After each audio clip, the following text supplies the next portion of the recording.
Hey guys, this is Prateek Vyas from 91 Mobiles, and today I'm going to show you the box content of iQOO 7. So let's open the box, and here you can see this lid,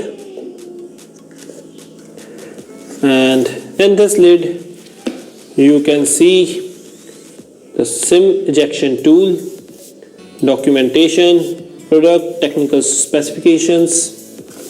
Here is the iQOO 7. Wow, it looks really nice. Let's keep it here.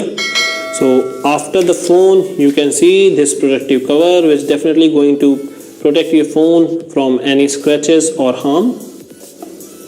After this you can see the USB Type-C cable and the fast charger. So that's all you get inside the iQOO 7 box. Thanks for watching.